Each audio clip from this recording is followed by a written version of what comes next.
Halo, Assalamualaikum warahmatullahi wabarakatuh. Di sini kami akan mempresentasikan makalah kami yang berjudul Membina Rumah Tangga adalah Amanah Allah dan Tanggung Jawab Pendidikan yang Besar. Sebelum memasuki poin pertama dalam makalah kami, mari kita flashback dulu apa itu nikah. Jadi, nikah itu dalam bahasa adalah kumpul artinya. Sedangkan menurut istilah dapat kita simpulkan sebagai akad yang berisi rukun dan syarat yang mengikat antara laki-laki dan perempuan yang awalnya bukan mahram menjadi ikatan suami istri dalam pernikahan yang sah. Nah, pernikahan ini memiliki rukun dan syarat. Nah, rukun nikah itu ada 6. Yang pertama adalah pengantin laki-laki, di mana pengantin laki-laki ini harus Islam, tidak dalam keadaan ihram, dan juga tidak dalam keadaan terpaksa. Nah, rukun yang kedua adalah pengantin perempuan. Nah, di mana pengantin perempuan ini harus bukan dalam keadaan ihram, tidak dalam masa iddah, bukan istri orang, dan bukan mahram dari laki-laki itu. Nah, rukun yang ketiga adalah wali. Nah, wali ini harus balik dan berakal, tidak dalam keadaan ihram, Islam, dia harus adil, dan juga dia laki-laki. Jadi wali nikah itu harus laki-laki. Nah, rukun nikah yang keempat adalah 2 orang saksi, di mana 2 orang saksi ini harus Islam dan mukallaf. Yang kedua, dia harus adil. Yang ketiga, dia harus mendengar dan bisa melihat. Yang terakhir, dia juga harus dalam keadaan tidak terpaksa. Nah, rukun yang kelima adalah akad. Nah, akad ini terdiri dari ijab dan qabul. Nah, dimana akad ini harus ada kalimat nikah dan kawin. Nah, dalam penggunaan bahasa, akad ini boleh menggunakan semua bahasa yang dapat dipahami. Nah, terus tuh yang terakhir adalah mahar. Mahar dalam beberapa mazhab itu tidak termasuk dalam rukun nikah. Di dalam sebuah hadis, mahar ada yang menyebutkan tentang mahar, yaitu hadis riwayat An-Nasa'i yang berbunyi wa atun nisaa shadaqatihinna nihlatan, yang artinya berilah istri-istri kalian shadaqatihinna, mas kawin atau mahar, nihlatan, sebagai pemberian dengan kerelaan. Oke, sekarang kita memasuki poin pertama dalam makalah kami, yaitu rumah tangga atau pernikahan adalah amanah Allah. Nah, hal ini disebutkan dalam sebuah hadis, masih dalam hadis riwayat An-Nasa'i, yang berbunyi akhadtumuhunna bi amanatillah. Artinya ketika kalian mengambil istri-istri kalian atau menikahi istri-istri kalian bi amanatillah, itu dengan amanah Allah. Artinya ketika kalian mengambil seseorang untuk menjadi istri kalian, maka itu kalian mengambil amanah Allah. Begitu. Pada dasarnya pernikahan itu terdiri dari cinta, sakinah yang artinya aman dan damai, mawaddah yang artinya kasih sayang, rahmah yang artinya kepercayaan, yang terakhir adalah amanah. Nah, cinta, sakinah, mawaddah, warahmah itu pada dasarnya bisa saja hilang, entah itu akibat dari waktu, entah itu akibat dari masalah dan sebagainya. Tapi keempat ini bisa saja bertahan dengan amanah. Ketika suami dan istri ini paham akan amanah yang mereka emban, tanggung jawab yang mereka miliki, maka keempat ini masih bisa bertahan. Nah, berbicara mengenai amanah, tentu berbicara mengenai tanggung jawab. Berbicara mengenai tanggung jawab, yaitu tentu kita berbicara mengenai kewajiban yang harus kita lakukan. Nah, di sini kewajiban suami itu yaitu membayar mahar. Jadi mahar itu wajib dibayar oleh suami kepada istri. Terus tuh suami berkewajiban memberi nafkah anak dan istrinya. Suami wajib menggauli istrinya dengan baik. Tidak boleh kasar. Harus adil jika memiliki istri lebih dari satu, dan juga membimbing anak dan istrinya, dan juga menutup aib keluarga. Nah, kewajiban istri yang pertama adalah taat kepada suaminya. Nah, yang kedua adalah berdiam diri di rumah dan tidak boleh keluar rumah selain kecuali izin suami. Terus tuh tidak mengizinkan orang lain masuk ke rumah dan selain dengan izin suami. Dan juga tidak boleh berpuasa sunnah kecuali dengan izin suami.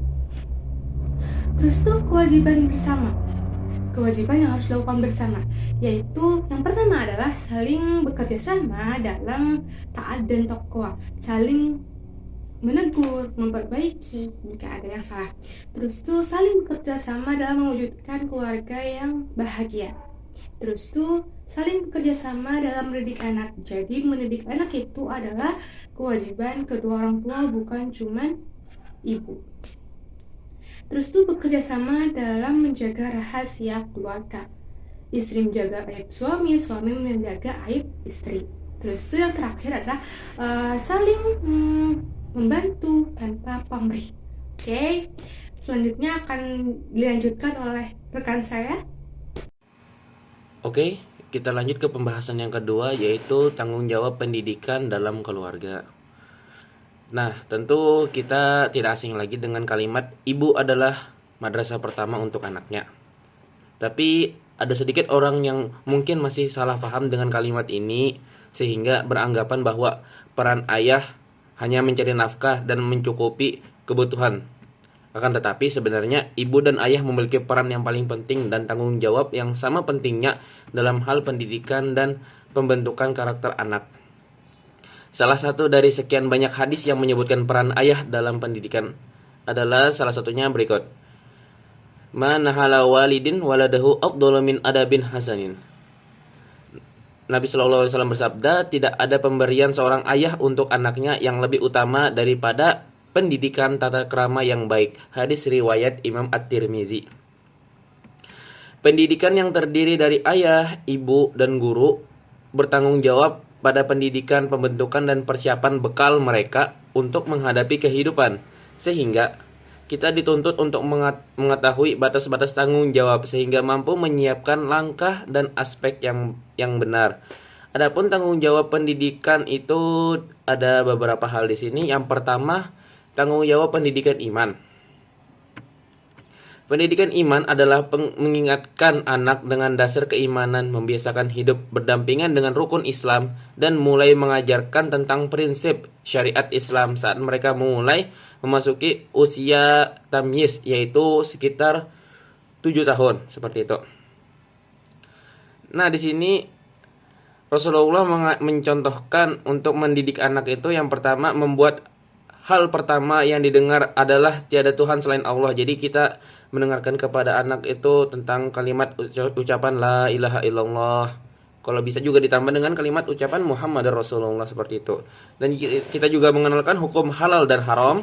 Kemudian mengajarkan untuk beribadah sejak dini dan mengajarkan dan meneladani Rasulullah SAW. Kemudian tanggung jawab pendidikan yang kedua itu tanggung jawab pendidikan akhlak. Pendidikan akhlak adalah kumpulan prinsip akhlak dan nilai moral yang harus ditanamkan pada anak agar menjadi kebiasaan sejak dini sehingga dewasa. Kemudian tanggung jawab pendidikan yang ketiga itu tanggung jawab pendidikan fisik. Nah, di sini ada beberapa anjuran Islam yang mendidik fisik anak. Pertama, memberi makan dengan gizi seimbang. Kemudian mengikuti pola makan dan istirahat yang sehat. Kemudian menjaga diri dari penyakit. Kemudian berobat jika sakit. Kemudian jangan mencari bahaya dan jangan membahayakan. Kemudian membiasakan anak berolahraga, membiasakan hidup zuhud, dan yang terakhir menjauhkan anak dari sifat malas dan nakal. Kemudian yang keempat itu tanggung jawab pendidikan adalah tanggung jawab pendidikan intelektual. Pendidikan intelektual adalah membentuk dan membina pemikiran anak dengan hal yang bermanfaat, ilmu-ilmu agama, ilmu pengetahuan, dan juga budaya dengan harapan anak nantinya memiliki pemikiran yang matang serta menjadi orang yang berilmu dan berbudaya.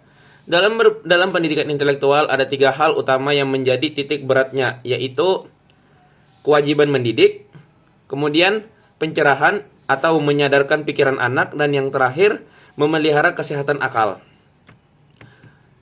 Kemudian yang kelima, tanggung jawab pendidikan. Tanggung jawab pendidikan mental. Tanggung jawab pendidikan mental atau psikis adalah mendidik anak sejak dia mampu berpikir untuk menjadi berani, berterus terang, merasa sempurna, senang berbuat baik, mampu mengontrol emosi, dan serta memiliki semua keutamaan jiwa dan akhlak. Orang tua dan pendidik harus membebaskan anak dari faktor yang dapat menurunkan kepercayaan diri anak. Ada beberapa sifat yang harus dibuang oleh orang tua dan pendidik dalam diri anak adalah minder, penakut, rendah diri, dengki, dan amarah. Kemudian yang keenam tuh tanggung jawab pendidikan sosial. Pendidikan sosial adalah mendidik anak untuk berkomitmen dengan etika sosial yang baik yang bersumber dari akidah Islam dan perasaan iman yang kuat, sehingga nantinya anak dapat hidup di masyarakat dengan adab yang baik, pemikiran yang matang, dan bijaksana. Berikut ada beberapa metode yang dipakai pendidik dalam pendidikan sosial. Menanamkan dasar mentalitas yang leluhur, memperhatikan hak-hak orang lain, komitmen pada etika sosial, dan yang terakhir itu pengawasan dan kritik sosial. Kemudian yang ketujuh ada tanggung jawab pendidikan seks. Pendidikan seks adalah mengajarkan dan menjelaskan kepada anak tentang masalah yang berkaitan dengan seks, lawan jenis, dan juga perkawinan, dengan harapan anak dapat membedakan halal dan haram dan tidak mengikuti nafsu syahwat dan pola hidup bebas. Pendidikan ini terdiri dari beberapa fase, yaitu yang pertama ada usia 7-10 tahun, anak diajari etika meminta izin dan etika memandang. Kemudian usia 10-14 tahun, jauhan anak dari semua rangsangan seksual. Kemudian 14-16 tahun, ajari anak etika hubungan seksual jika anak sudah siap menikah. Dan yang terakhir usia setelah balik, mulai 16 tahun sampai dewasa. Ajari anak etika menjaga kesucian jika belum mampu menikah. Demikian yang dapat kami sampaikan. Kurang dan lebihnya mohon dimaafkan. Wassalamualaikum warahmatullahi wabarakatuh.